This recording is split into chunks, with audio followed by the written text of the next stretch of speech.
Hi friends, అందరికీ నమస్తే. నేను మీ బాలు మాట్లాడుతున్నాను, బాలు ఆర్ట్స్ తిరుపతి. ఫ్రెండ్స్, నేను ఇప్పుడు చెప్పబోయే సబ్జెక్ట్ ఏమిటంటే హ్యాండ్స్ ఎలా వేయాలి అనే దాని గురించి నేను మీకు ఇప్పుడు సబ్జెక్ట్ చెప్పబోతున్నాను. ఫ్రెండ్స్, ఇప్పుడు మనకి హ్యూమన్ హెడ్ వేసాం కదా, హెడ్ తర్వాత మనకి అన్నీ కొద్దిగా హ్యాండ్స్ అనేది లెగ్స్, కాళ్ళు, పాదాలు ఎలా వేయాలి ఇవన్నీ కూడా మనకి ఒక్కొక్క స్టెప్ బై స్టెప్ మనం అన్నీ నేర్చుకోవాల్సి ఉంటుంది. నేను మీకు ఫ్రీ హ్యాండ్గా వేస్తున్నాను, కొద్దిగా అటు ఇటు ఉండొచ్చు. ఎందుకంటే మన చేతులు మనమే చూసుకొనేసి కూడా ఈ హ్యాండ్స్ అనేది గీసేయచ్చు అనమాట. కొద్దిగా ఏ పోజులన్నా కానీ మనం స్ట్రైట్గానే వేయాలని లేదు. ఇప్పుడు నేను కొద్దిగా క్రాస్గా కూడా వేస్తున్నాను. మన చేతులు హ్యాండ్స్ అట్లా తిప్పుతాం కదా, అవి కూడా వేస్తున్నాను. మీరు బాగా గమనించండి. ఈ విధంగా మనము ఫస్ట్ నేను వేసుకున్నా కదా, షేప్ అనేది అవుట్లైన్ గీసేయాలన్నమాట ఫస్ట్. ఇప్పుడు మనము అడ్జస్ట్మెంట్ అనేది మళ్ళీ తర్వాత చేసుకుంటాము. ఇప్పుడు షేప్ వేసేసామంటే మనకి అర్థమైపోతుంది అనమాట ఈ స్టెప్స్ని ఎలాగ వేయాలి అనే దాని గురించి. మీరు బాగా అబ్జర్వ్ చేయండి.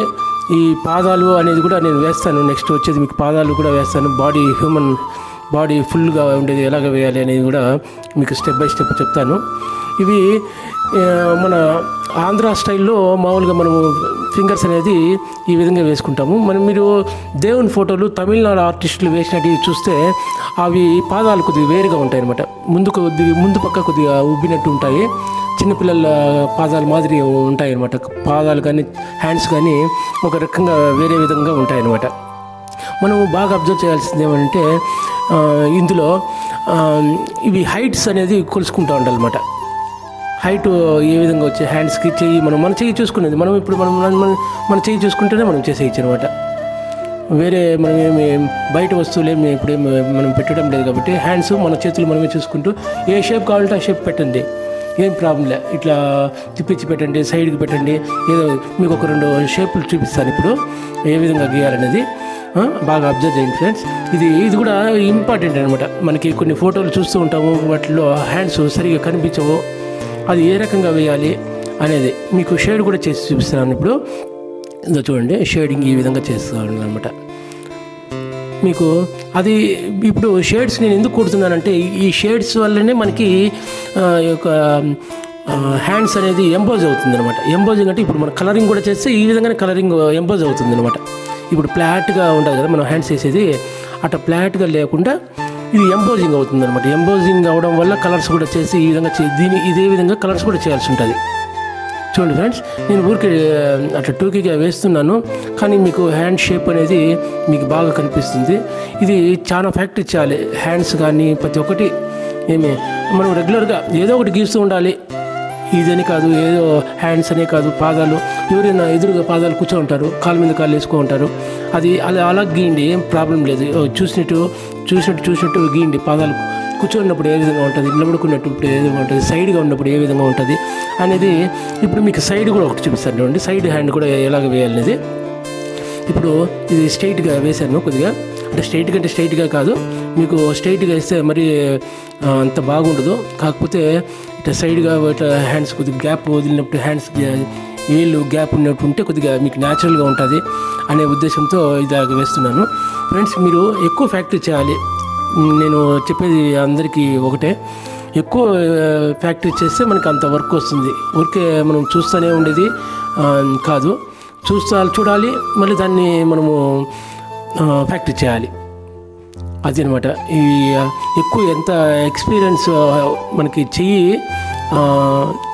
అంటే సాధన చేసే కొద్దీ చెయ్యి అనేది మనకి ఫ్రీగా వెళ్తుంది అనమాట. నేను లైన్లు గీసేటప్పుడు కూడా చూడండి, పక్కకు వెళ్ళకుండా అదే దాని మీదనే వెళ్తూ ఉంటుంది. అట్లా అనమాట. చూడండి, అది మనకి రావాలన్నమాట. మనం షేక్ చేస్తా ఏదో నాకు చేతులు కొద్దిగా వణుకుతూ ఉన్నట్టుండదు అనే ఫీలింగ్ మీరు పెట్టుకోవద్దండి. అది ఎవరికైనా కానీ చిన్నప్పుడైనా ఎవరికైనా గీసేటప్పుడు కానీ ఆ షేక్ అనేది స్టార్టింగ్లో వస్తుంది. కానీ ఫ్యాక్టరీ చేసే కొద్దీ మీకు ఫ్యాక్టరీస్లో లైన్లు పర్ఫెక్ట్గా రావడమే కాకుండా కొద్దిగా స్పీడ్గా పెరుగుతుంది అనమాట. ఈ లైన్ను మీరు స్పీడ్గా అలవాటు చేసుకోండి, బాగా స్పీడ్గా అలవాటు చేసుకోండి. మీకు ఈజీగా ఈ వర్క్ అనేది నేర్చుకోవచ్చు అనమాట. ఓకే ఫ్రెండ్స్, ఈ విధంగా మనము హ్యాండ్స్ అనేది చేసుకుంటూ రావాలి. మనం చేతిలో ఎలాగుంటుందో మన చేతిలో ఉండి చూసేసి చాలు. చూడండి అది కొద్దిగా స్టెప్ ఎక్కువ వచ్చింది చూడండి, ఇప్పుడు పెంచాను చూడండి. అట్లాంటి కొద్దిగా మనం చూసుకుంటేనే ఏది మిస్టేక్ అయ్యింది, ఏం పొరపాటు అయ్యింది అది చూసుకుంటూ వేయాలన్నమాట. చూడండి ఒకటి మీకు ఇప్పుడు ఒక క్రాస్గా ఉండే చెయ్యి వేస్తాను. మన చేతిలో చూసే వేసుకోవచ్చు అనమాట. మనం ఏం పెద్ద మన చేతులు మన దగ్గర పక్కనే ఉన్నాయి కాబట్టి మనము వేరే ఫోటోలు అవన్నీ ఎతకాల్సిన అవసరం లేదు. ఫోటోలు కూడా వెతికి వేయచ్చు, మనం ఏమీ తప్పేం లేదు. దేవుడు యొక్క ఆశీర్వదిస్తున్నట్టు చెయ్యి హ్యాండ్స్ ఎలాగ వేయాలంటే అది కూడా మీకు ఇప్పుడు వేసి చూపిస్తాను. అట్లా కూడా చేయొచ్చు అనమాట. ఎక్కువ దేవుడు ఆశీర్వదించే చేతులు ఎక్కువగా ఉంటాయి. మనం సైడ్గా నుంచో ఉన్నప్పుడు ఇది హ్యూమన్ డ్రాయింగ్కి చాలా మెమరీ డ్రాయింగ్కి చాలా ఉపయోగపడుతుంది అనమాట. వాళ్ళు సబ్జెక్టు ఏదంటే అది మెమరీ వాళ్ళు అడుగుతారు. వాళ్ళు ఈ విధంగా సబ్జెక్ట్ అడుగుతారు. హ్యాండ్స్ ఒక చేయి మీద చేయి వేసుకున్నట్టు కూర్చోన్నట్టు అంటే మనం అప్పుడు ఇవన్నీ ఫ్యాక్టరీ చేయడం వల్ల వచ్చేస్తుంది. అది మనం ఏమి పెద్దగా శ్రమ పడాల్సిన అవసరం లేదు. అయితే ఎక్కువ ఫ్యాక్టరీ చేసేసి మనము ఇంకొకటి మనది చూసింది మనం వేసింది మెమరీ స్టోరేజ్ చేసుకోవాలి. ఇప్పుడు అది చాలా ఇంపార్టెంట్. మనం వేసేసి దాన్ని మర్చిపోకూడదు. దాన్ని మనము మైండ్లో అంటే స్టోరేజ్ చేసేయాలన్నమాట. అది స్టోరేజ్ అయిపోతుంది. మనకి ఎప్పుడు ఊహించుకున్నప్పుడు అది గుర్తు రావాలి. అది దాన్ని బట్టి అలాగే వేసేయాలన్నమాట. ఒక లేడీ బొమ్మ పనుకొని పుస్తకం చదువుతున్నట్టు నాకు అప్పుడు డ్రాయింగ్లో ఒకటి సబ్జెక్ట్ వచ్చింది.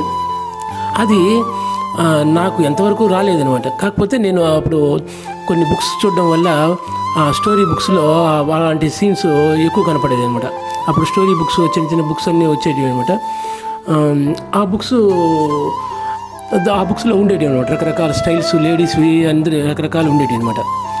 ఆ విధంగా నేను చూసి వేయడం జరిగింది. నాకు అప్పుడు చాలా సంతోషమైంది. ఎందుకంటే అలాంటి మనం స్టోరీ బుక్స్లో కూడా ఇంత ఆర్ట్ ఉంటుంది, దాంట్లో వర్క్ ఉంటుంది. ఈ విధంగా మనము వేసుకుంటూ పోవాలన్నమాట. మీరు ఎక్కువ ఫ్యాక్టరీ చేస్తే ఇవన్నీ ఆటోమేటిక్గా వచ్చేస్తాయి. దాని గురించి మీరేం ఆలోచించాల్సిన అవసరం లేదు. ఇది చూడండి, మనం ఏదో ఒక చెయ్యి అట్లా చూపిస్తున్నట్టు ఎలాగుంటుంది. మన చెయ్యి పెట్టుకొని చేసుకోవచ్చు అనమాట. ఈ విధంగా చెయ్యి పెట్టుకొని చేసేయచ్చు అనమాట.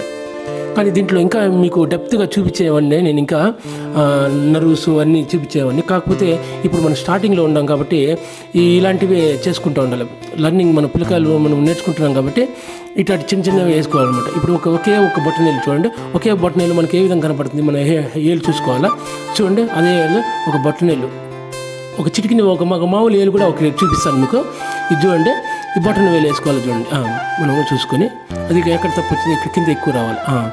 ఆ విధంగా మనము చేసుకుంటూ వెళ్ళాలన్నమాట. ఎంత ప్రాక్టీస్ చేస్తే అంత మంచిదనమాట. ఫ్రెండ్స్, ఇంకొక విషయం ఏమిటంటే తప్పుగా అనుకోవద్దండి. నా ఛానల్ని సబ్స్క్రైబ్ చేయండి, షేర్ చేయండి, లైక్ చేయండి, అందరికి పంపించండి. ఇది ఉపయోగపడుతుంది, ఎవరికొకరికి ఉపయోగపడుతుంది. నేను చెప్పేది ఫ్రెండ్స్. ఎక్కువ మంది నాకు లైక్ చేస్తే నాకు వీడియో ఎక్కువ వెళ్ళేదానికి అవకాశం ఉంటుంది. ఈ విధంగా నేను చాలా ప్రతి ఒక్క బాడీలో ఉండే ప్రతి ఒక్క పార్ట్స్ నేర్పిస్తాను. బ్యాక్గ్రౌండ్ సీన్స్, ల్యాండ్స్కేప్స్ అన్నీ ఒక చిటికి నేను వేస్తాను చూడండి. ఇప్పుడు మీకు ఇట్లా landscapes, paintings, acrylic painting, oil colours, మీకు ఇంతవరకు ఆయిల్ కలర్స్ అన్నీ మీకు ఇంకా చూపించలేదు, అవి కూడా చూపిస్తాను ఫ్రెండ్స్. ఈ విధంగా మనము ప్రాక్టీస్ చేసుకోవాలి. ఇది ఒక చిటికి ఒక ఏలు నెట్టి పెట్టుకొని చూడండి, ఆ ఏలు నట్టే వేసేయడం అనమాట.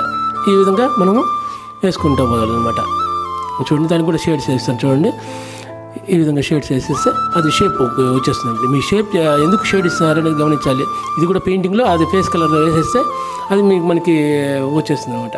ఈ గోర్లో కూడా మనకు కొద్దిగా లైట్గా షేడ్స్ ఇవ్వాలన్నమాట. అప్పుడు కొద్దిగా అందంగా ఉంటుంది.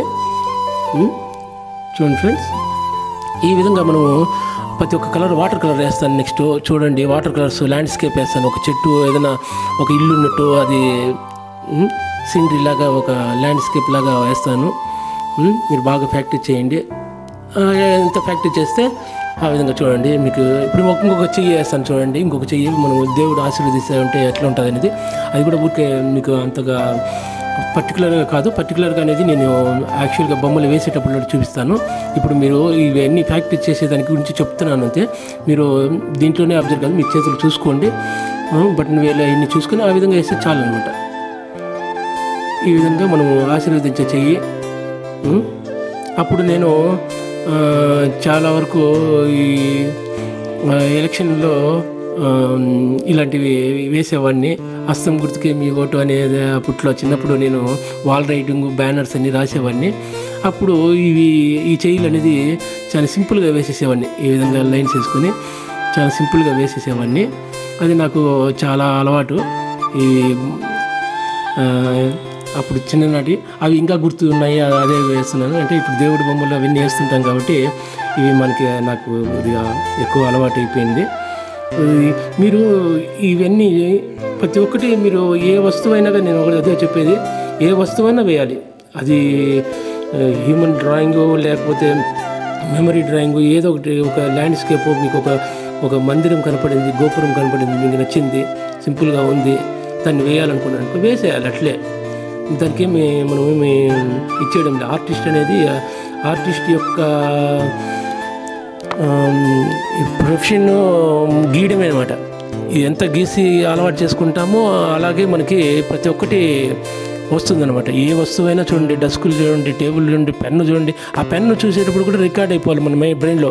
పెన్ను ఏ షేప్లో ఉంటుంది, ఇంకు పెన్ ఏ షేప్లో ఉంటుంది, బాల్ పెన్ ఏ షేప్లో ఉంటుంది, అలాంటిది మనకి ఆ పెన్నుకున్న క్యాప్ ఎలాగ ఉంటుంది, ఇంక్ పెన్నుకు నిబ్బు అది ఎలాగుంటుంది, ఇవన్నీ నేను చిన్నప్పుడే వేసాను. ఇవన్నీ నాకు అలవాటు ప్రకారము నేను గీసుకునేసినాను అనమాట. అన్ని మెమరీలో స్టోరేజ్ అయిపోయింది అనమాట. నాకు ఏది చెప్పినా కానీ నేను సింపుల్గా గీసేస్తాను, దాని గురించి ఏం ఆలోచించను.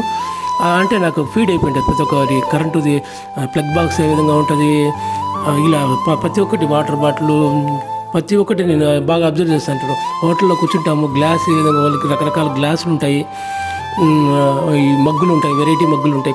కొత్తగా హోటల్స్కి పెద్ద పెద్ద హోటల్కి పోయినప్పుడు కొత్తగా వెరైటీగా ఉంటాయి అనమాట. వాళ్ళకు కావాలని పెడతారు అలాంటివన్నీ నేను అబ్జర్వ్ చేసేసాను. బాగా అబ్జర్వ్ చేసేసి అవన్నీ స్టోరేజ్ చేసేసుకునేస్తాను మైండ్లో. ఎప్పుడు నేను మళ్ళీ ఇంటికి వచ్చేసినాక ఆ చెంబు ఆ మగ్గు అలా ఉండింది కదా అనేది ఒకసారి ఊరికి అవుట్లైన్ గీసేస్తాను అనమాట. ఎక్కడన్నా కూర్చొని ట్రైన్లో కూర్చొని, బస్సులో కూర్చొని, ఎక్కడన్నా కూర్చొని అది ఊరికి గీసేస్తే అది మన మెమరీలో మనకి స్టోరేజ్ అయిపోతుంది అనమాట. ఈ విధంగా మనం ఎక్కువగా ప్రతి ఒక్కటి వస్తువు చూసేసి ప్రాక్టీస్ చేయాలి ఫ్రెండ్స్. నేను ఇలాంటివి మీకు బాడీకి కావాల్సిన అవసరమైనవన్నీ మీకు చూపిస్తున్నాను.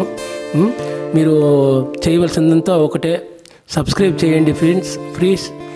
నేను ఎంతో కష్టపడి మీకు ఇవి చూపించాలనే ఉద్దేశంతో చేస్తున్నాను. నాకు సబ్స్క్రైబ్ చేసి, షేర్ చేసి, లైక్ చేస్తే నాకు నా ఛానల్ ఇంకా బాగా మీకు వీడియోస్ చూపించేదానికి బాగుంటుంది ఫ్రెండ్స్. ఓకే ఫ్రెండ్స్, ఈ విధంగా మనం చేసుకుంటూ ఉండాలి. ఓకేనా ఫ్రెండ్స్?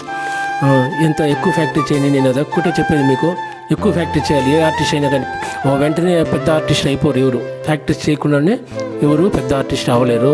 ప్రాక్టీస్ చేసే కొద్దీ ఇప్పటికి కూడా పెద్ద ఆర్టిస్ట్ అనే అతను కూడా వేరే దాని గురించి వెతుకుతూ ఉంటాడు. ఇది వేయడం కష్టమేమో అనేది. ఒక ల్యాండ్స్కేప్ కానీ పెద్ద వేసినప్పుడు కొద్దిగా కష్టమేమో అని అనుకుంటాడు. కాకపోతే అతను ప్రాక్టీస్ చేయడం వల్ల అతను గొప్పవాడు అవుతాడనమాట. గొప్ప ఆర్టిస్ట్గా అయ్యేదానికి అవకాశం ఉండదు. ఇవన్నీ మీకు వర్క్ నేర్చుకోండి. దీని విలువ ఏమిటో తర్వాత తెలుస్తుంది. నేను ఎంత మంచి పని చేశాను అనిపిస్తుంది మీకు. ఓకే ఫ్రెండ్స్, నమస్తే. మీ బాలు ఆర్ట్స్ తిరుపతి. ఉంటాను ఫ్రెండ్స్. ప్లీజ్ సబ్స్క్రైబ్ చేయండి, షేర్ చేయండి, లైక్ చేయండి. ఉంటాను ఫ్రెండ్స్. నమస్తే. మీ బాలు ఆర్ట్స్ తిరుపతి.